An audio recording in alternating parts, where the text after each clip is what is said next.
And we begin with the Siphon fire that continues to grow northeast of Apache Junction. This fire has already burned over 15,000 acres, and tonight, crews are still trying desperately to gain the upper hand. That's right. 12 News journalist Jade Cunningham has been there monitoring this. She is live near Lost Dutchman State Park with the very latest on that firefight. Jade. Good evening. Yeah, so this fire definitely has its challenges, especially today with the windy conditions that we have been feeling and experiencing for most of the day today. But as fire crews work to try and contain this fire, the people who live here that we spoke with, they tell us that they are doing what they can to be ready just in case.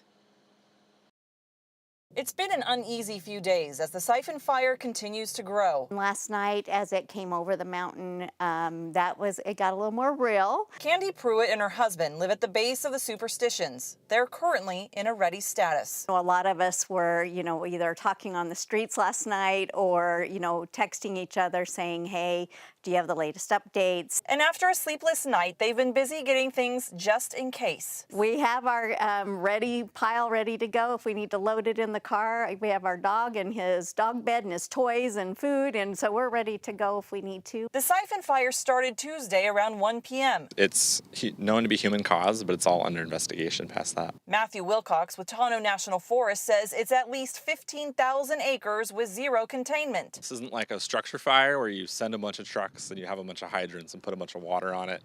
You really need to create space between the fire and available fuel to call it contained. This is a long process utilizing ground assets, aviation assets, water, slurry, and good old dig-in to eventually increase containment. Located in rocky and elevated terrain, the fire is a tough one to fight. Crews, though, doing what they can to slow its growth. It's mainly in the Superstition Wilderness, which is inaccessible.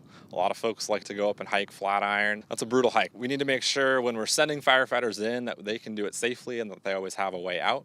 Imagine hiking up there with a chainsaw and a pack and everything else that our fire crews have to carry. That increases the complexity, just being able to get people in there. And as they work around the clock, residents like Candy, who've been watching from afar, say the situation is a reminder of what's important. Puts it in perspective. Things can be gone in a minute, and so that we take a lot of things for granted, and just reinstates that whole piece as what's important, and it's your loved ones, and it's and having a lot of faith that everything's going to be okay.